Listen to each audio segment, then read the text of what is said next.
कश्मीर का इतिहास हम आपको बता रहे थे। कश्मीर का इतिहास, ये आज का कश्मीर है, उस समय का तो अलग था क्योंकि राजवंश कहाँ कहाँ थे सब। तो कश्मीर के इतिहास में हमने आपको 3 वंश के बारे में बताया था, याद कीजिए। कश्मीर के इतिहास के बारे में हमने आपको 3 वंश बताए थे। कौन कौन से वो वंश थे? कौन कौन से वो वंश थे कश्मीर के बारे में? पहला तो था कारकेट वंश, उत्पल वंश, उत्पल वंश को खत्म कर दिया लोहार वंश। चलिए, कारकेट वंश,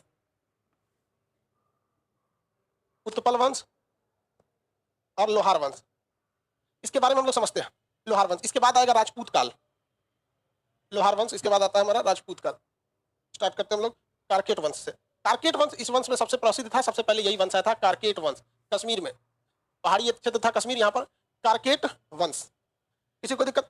कारकेट वंश कश्मीर के क्षेत्र में था। दुर्लभ वर्धन इसके ना संस्थापक थे, और दुर्लभ वर्धन जो इसके संस्थापक थे, इसी समय ह्वेन भी आया था। आपको भी पता होगा कि ह्वेन जो था वो भारत में आया था हर्षवर्धन के काल में। ह्वेन किसके काल में आया था? हर्षवर्धन के काल में। और शिक्षा एवं शिक्षक यानी स्टूडेंट और टीचर दोनों एक साथ रहा था हर्षवर्धन। तो इसके संस्थापक थे दुर्लभ वर्धन। पहले शासक दुर्लभ वर्धन, दुर्लभ वर्धन। इनके काल में कौन आया भैया? ह्वेन सांग इनके शासनकाल में आया था। नीति का पंडित, रात्रियों का राजकुमार, ये किसे कहा जाता है? ह्वेन को। कितने लोग बता सकते हैं ह्वेन की लिखी हुई यात्रा विवरण कहाँ का नाम क्या है? ह्वेन तो हर्षवर्धन के काल में आया था। इसे प्रयाग में होने वाले महामोक्ष परिषद का क्या बना दिया गया था? अध्यक्ष बना दिया गया था। एक ऐसा भी कहा जाता है कि इसी के समय में 5वीं बौद्ध संगीति, हालांकि हर्षवर्धन के समय में तो बौद्ध संगीति हुई नहीं, लेकिन उसमें बौद्ध धर्म का बहुत बड़ा सम्मेलन किया गया, जिसकी तुलना 5वीं बौद्ध संगीति से की गई। ह्वेन की पुस्तक का नाम बताइए। हाँ, CQ की, वेरी गुड। ह्वेन की पुस्तक का नाम CQ की। अध्ययन एवं अध्यापन दोनों का काम किया था। इस वंश का अगला शासक था तारापिंड। इस वंश का अगला शासक था तारापिंड।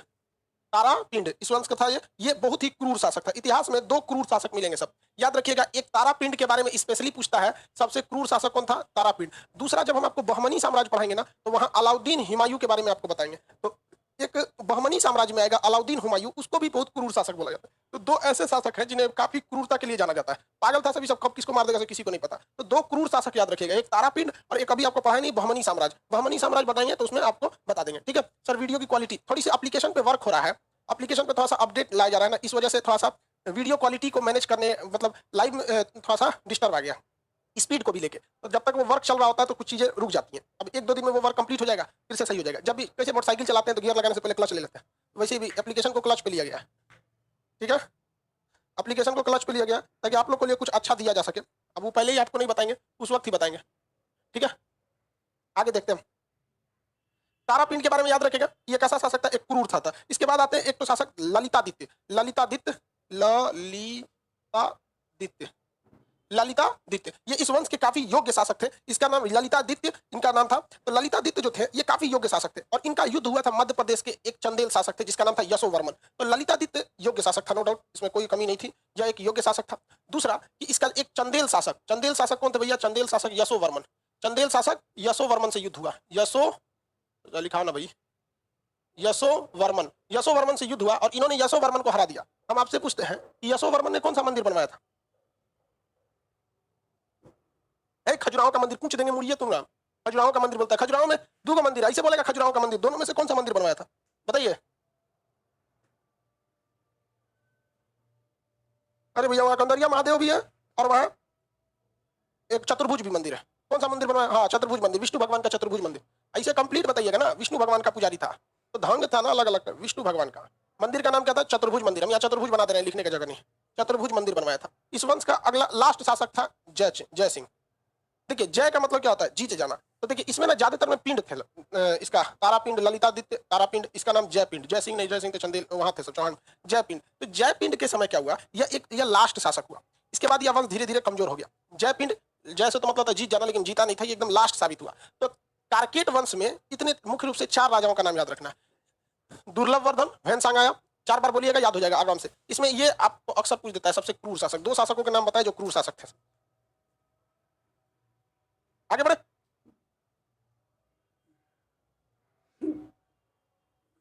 किसी को दिक्कत? याद हो जाएगा, पूछे। इस वंश में कुल कितने शासकों के नाम बाबू आपको याद रखने हैं? 4 शासकों के नाम याद रखने हैं। दुर्लभ वर्धन इस वंश का संस्थापक थे, जिसके दरबार में ह्वेन आए थे। इस वंश का सबसे क्रूर शासक कौन था? तारापिंड था। इस वंश का सबसे योग्य शासक कौन था? ललितादित्य। कौन था? ललितादित्य। ललितादित्य काफी योग्य शासक था। इसने चंदेल शासक किसे हराया था? यशोवर्मन को। यशोवर्मन ने कौन सा मंदिर बनवाया था? चतुर्भुज मंदिर। इस वंश का आखिरी शासक कौन था? जयपिंड। इस वंश का आखिरी शासक जयपिंड। इस वंश का आखिरी शासक जयपिंड। उत्पल वंश में तो कुछ है ही नहीं, एगो राजा रहेगा एगो रानी, बस खत्म हो गई कहानी। इसमें उत्पल वंश में कुछ नहीं, एगो राजा एगो रानी, खत्म हो गई कहानी। लोहार वंश थोड़ा काम लायक रहेगा क्योंकि राज तरंगनी वगैरह से। इसको छोड़ के आगे बढ़ते हैं। कौन सा वंश? उत्पल वंश। इस वंश के बाद हम चलते हैं किस वंश के बारे में? उत्पल। उत्पल वंश। उत्पल वंश। भाई उत्कल किसे कहा जाता है ये बताइए तो? उत्कल किसे कहते हैं? हम यहाँ तो उत्पल लिखे हैं, उत्पल किसे कहते हैं? उत्पल बताइए। उत्पल उड़ीसा का नाम, पूरा नाम था उड़ीसा। उड़ीसा का कलिंग या उत्पल इसका पुराना नाम था। तो हमारे राष्ट्रगान में भी है ना, पंजाब सिंध गुजरात मराठा द्राविड़ उत्पल भंगा, तो वो उड़ीसा का नाम था। इस वंश के संस्थापक का नाम था अवंती वर्मन। इन्हें नहर निर्माण में बहुत ही ज्यादा रुचि थी, मतलब इंटरेस्ट था, तो इन्होंने अपने नाम पर अवंती नहर बनाया। नहर का नाम क्या रखवाया भैया? अवंती नहर। तो इन्होंने नहर का निर्माण कराया था। अवंती नहर का निर्माण उत्पल वंश के काल में कश्मीर में किया गया था। इस वंश में एक महारानी बहुत ही प्रसिद्ध थी, जिस महारानी का नाम था महारानी विद्या। तो इसके दरबार में सबसे ज्यादा प्रभाव था। सबसे प्रभावशाली कौन थी? महारानी थी। प्रभावशाली, प्रभावशाली, प्रभावशाली कौन थी भैया? महारानी थी। महारानी विद्या। इसके दरबार में भाई इनके समय सबसे ज्यादा प्रभाव किसका चल रहा था? महारानी विद्या का प्रभाव चल रहा था। तो जैसे आप बाहुबली मूवी देखिए, तो बाहुबली मूवी में सबसे ज्यादा प्रभाव आपको किसको देखने को मिलेगा? तमर का टिकवा लगाती है महिला, क्या नाम रहता है उसका?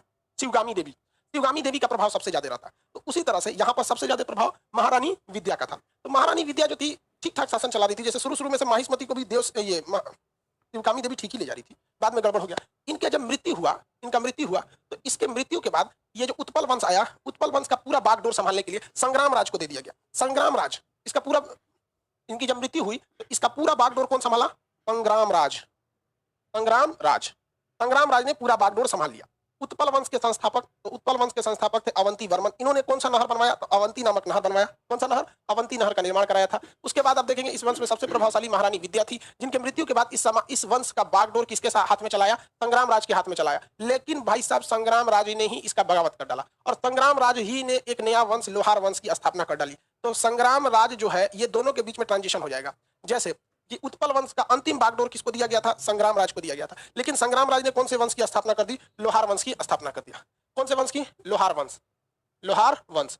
तो यहां तो पहले आपको पता चल गया कि इस वंश के संस्थापक कौन होने वाले हैं भैया? इस वंश के संस्थापक हो जाएंगे संग्राम राज। संग्राम राज। देखिए ये छोटे छोटे वंश हैं, इसके बारे में आपको छोटी छोटी जानकारियां रखनी है। सर बायोलॉजी का क्लास 11 बजे होगा।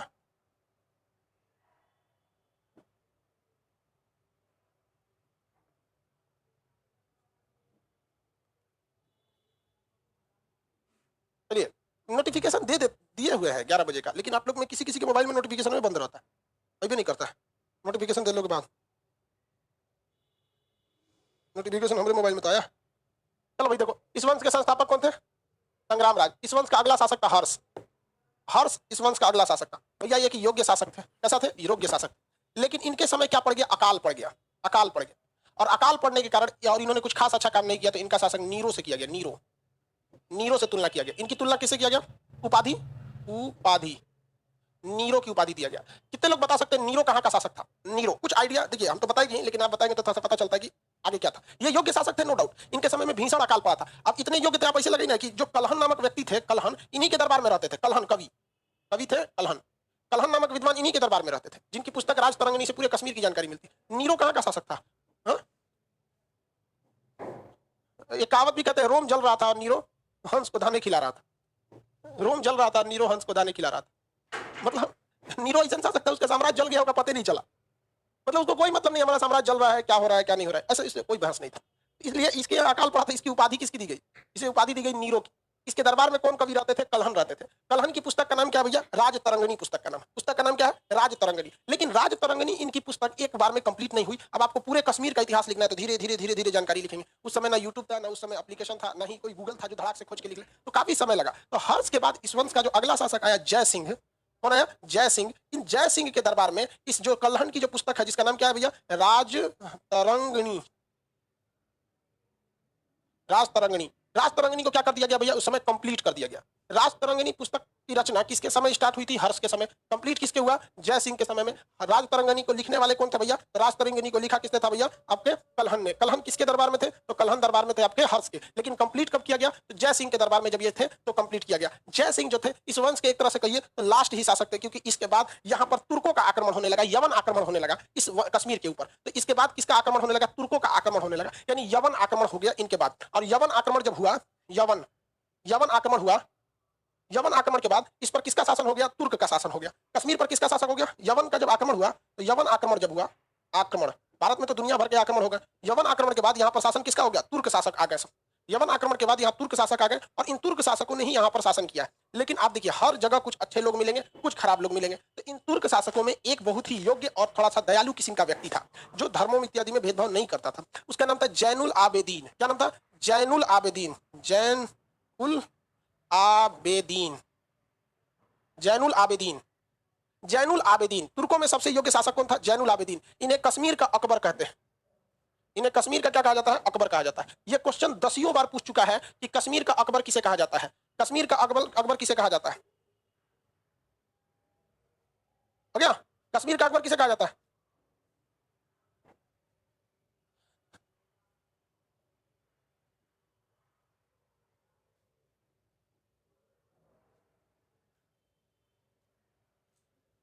जैनुल आबेदीन।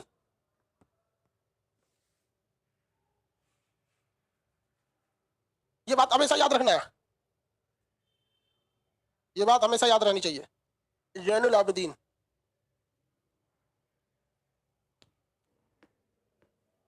कश्मीर का अकबर जैनुल आबेदीन।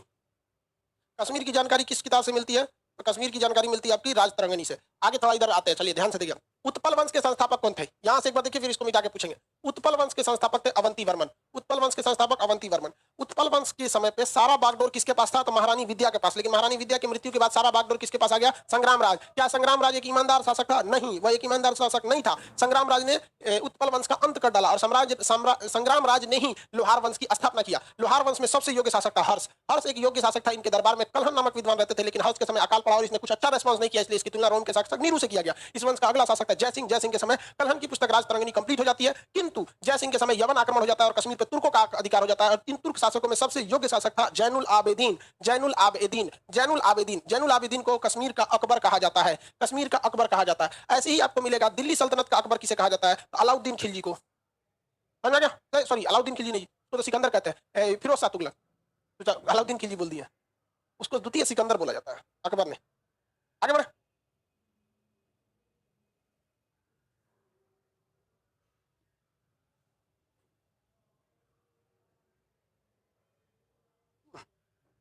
कश्मीर का इतिहास समझ में आ गया?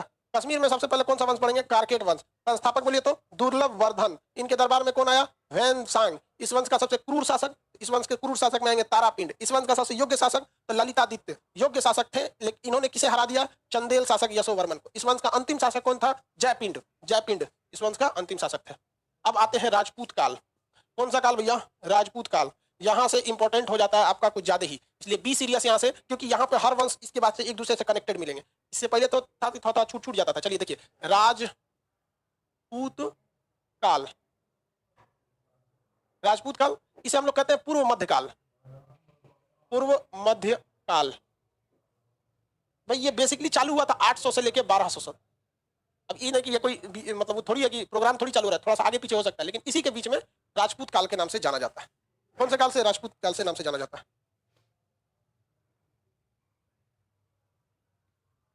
सब होगा भाई, राजपूत काल के नाम से जानते हैं। इस राजपूत काल में दो मतलब कहानियां हैं। एक को ऐतिहासिक मान्यता प्राप्त है, दूसरे को ऐतिहासिक मान्यता प्राप्त नहीं है। ऐतिहासिक मान्यता देखिए, पृथ्वीराज चौहान के वंश में एक कवि थे जिनका नाम था चंद्रवरदाई। चंद्रवरदाई ने एक पुस्तक लिखी पृथ्वीराज रासो। उसमें लिखे माउंट आबू पर्वत पर एक यज्ञ हो रहा था। उस यज्ञ का जो अग्निकुंड बनाया गया, उस अग्निकुंड से 4 वंश निकले। तो इसको मतलब कोई ऑथेंटिक मान्यता तो है नहीं भाई। अब आप खुद सोचिए कि अगर हवन होगा उसमें से वंश कहां से निकल जाएंगे। हाँ, ये आप भले कह सकते हैं कि उस हवन में 4 वंशों ने भाग लिया था। तो अग्निकुंड का सिद्धांत इनके बारे में बहुत प्रसिद्ध है कि इनका निर्माण अग्नि के कुंड से हुआ है। जैसे जिसमें चौहान वंश आते हैं, परमार वंश आते हैं, ये सब वंश आते हैं, जिसमें प्रतिहार वंश भी आते हैं। प्रतिहार, परमार, चौहान, ये वंश वगैरह ज्यादातर आते हैं राजपूत काल में। तो राजपूत काल में कई प्रसिद्ध है। एक सिद्धांत है अग्निकुंड का सिद्धांत। अग्निकुंड का सिद्धांत हालांकि इसे ऐतिहासिक प्रमाणता नहीं है। अग्निकुंड सिद्धांत, इसमें से कहा गया कि कुल 4 वंश इसमें भाग लिए। कुल कितने वंश थे? 4 वंश थे अग्निकुंड के सिद्धांत से। अग्निकुंड का सिद्धांत किसने दिया? अग्निकुंड का सिद्धांत, अग्निकुंड का सिद्धांत चंद्रवरदाई ने दिया। तो 4 वंश से पहले यहां लिख देते चंद्रवरदाई। चंद्रवरदाई, इन्होंने 4 वंश की बात किया, जिसमें एक वंश हम आपको पहले पढ़ा चुके। 4 वंश में एक आपको प्रतिहार वंश पढ़ा दिए। प्रतिहार वंश, गुजरात का प्रतिहार वंश, परमार वंश, चालुक्य वंश, यहां एक दूसरा चालुक्य आएगा, इसे सोलंकी भी कहेंगे, और एक चौहान वंश। चौहान वंश, इसमें हम आपको गुर्जर प्रतिहार पढ़ा दिए। अग्निकुंड का सिद्धांत क्या कहता है? अग्निकुंड के सिद्धांत के हिसाब से माउंट आबू की पहाड़ियों पर, अब जैसे गुजरात है, गुजरात के यहाँ पर माउंट आबू पहाड़ है राजस्थान में, तो माउंट आबू पहाड़ी पर हवन कुंड से 4 राजवंशों का उदय हुआ। एक और इधर परमार वंश चला गया, इस समय में प्रतिहार वंश आ गया, यहाँ पर आपका चौहान वंश आ गया राजस्थान में, और गुजरात के पास यहाँ पर चालुक्य वंश, सोलंकी वंश भी आ गया। अक्सर आपने नाम सुना होगा सोलंकी वगैरह नाम से, सोलंकी ये सोलंकी वो सोलंकी, एक टाइटल भी होता है सोलंकी। परमार भी टाइटल होता है। चौहान तो भाई पृथ्वीराज चौहान तो बहुत फेमस थे। प्रतिहार के बारे में हम आपको पढ़ा दिए। इसमें हम आपको पढ़ा दिए हैं प्रतिहार वंश के बारे में, यानी राजपूत काल में आपको सबसे फेमस पढ़ना है आपको चौहान वंश। जैसे चौहान वंश पढ़ेंगे आपको शुरू हो जाएगा दिल्ली सल्तनत। चौहान वंश खत्म हो गया पृथ्वीराज चौहान के बाद क्या शुरू हो जाएंगे? दिल्ली सल्तनत। दिल्ली सल्तनत में 5 वंश आएंगे। दिल्ली सल्तनत का अंत कर देगा मुगल सल्तनत, और मुगल सल्तनत का अंत कर देंगे ब्रिटिश, और ब्रिटिश का अंत कर देंगे हमारे स्वतंत्रता सेनानी। बस ये 3 चीज आपको पढ़ना है। चौहान वंश के बाद दिल्ली सल्तनत, दिल्ली सल्तनत का अंत करेगा मुगल सल्तनत, क्योंकि दिल्ली सल्तनत का अंतिम शासक था वंश था लोधी वंश, और इब्राहिम लोधी को बाबर यहाँ पे हरा देगा, और इब्राहिम लोधी के बाद मुगल वंश आ जाएगा। मुगल वंश को ब्रिटिश हरा देंगे, ब्रिटिशर्स को हमारे स्वतंत्रता सेनानी हरा देंगे। इसका मतलब आपको इतिहास में कहीं कहीं थोड़ा थोड़ा झांकने ताकने को मिल रहा है कि हम कहाँ कहाँ तक आ रहे हैं। आगे बढ़ जाते हैं, किसी को कोई दिक्कत नहीं है? हाँ बस तनी से तो बच दिल्ली मुगल ब्रिटिश। अब ब्रिटिश के बाद तो ऐसा लगता है कि यहीं का ही है। परमार वंश देखते हैं भैया, किसी को प्रतिहार वंश पढ़ाना पड़ेगा क्या? प्रतिहार वंश के संस्थापक बताइए, हम नहीं बताएंगे आपको। प्रतिहार वंश के संस्थापक आप बताइए, प्रतिहार वंश के संस्थापक।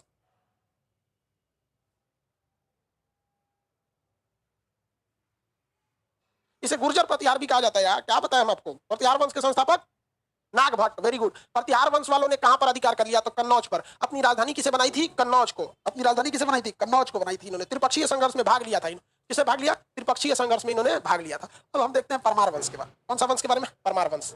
स्टार्ट करते हैं।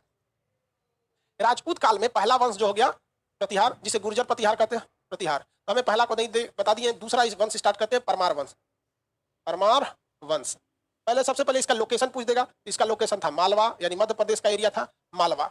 इसके बाद इनके संस्थापक, तो संस्थापक में आएंगे उपेंद्र। संस्थापक उपेंद्र, लेकिन योग्य बहुत ज्यादा नहीं थे। इस वंश के सबसे ज्यादा, देखिए जब भी नाम होगा तो योग्य शासक का ही नाम होगा, और योग्य शासक में उपेंद्र थे, ये बहुत संस्थापक थे। लेकिन जो योग्य शासक रहेंगे उनका नाम था राजा भोज।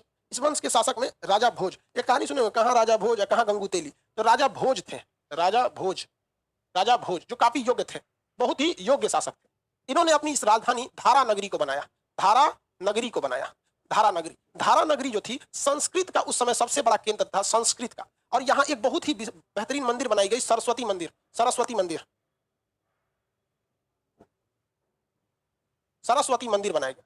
सरस्वती मंदिर, ये इस वंश में सबसे फेमस शासक थे। तो परमार वंश के संस्थापक, परमार वंश कहां पर था? तो भैया परमार वंश मध्य प्रदेश के एरिया में था। परमार वंश यहाँ मध्य प्रदेश के एरिया में था। परमार वंश के संस्थापक उपेंद्र। परमार वंश के संस्थापक उपेंद्र। परमार वंश का सबसे योग्य शासक, तो परमार वंश के सबसे योग्य शासक थे राजा भोज। परमार वंश के सबसे योग्य शासक राजा भोज। राजा भोज, इसके सबसे योग्य शासक राजा भोज।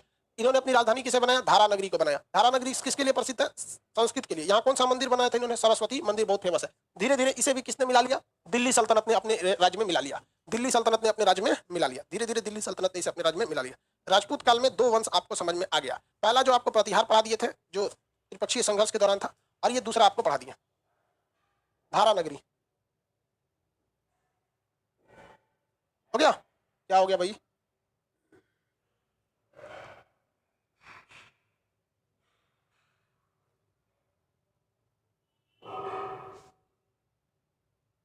प्रीवियस क्लास से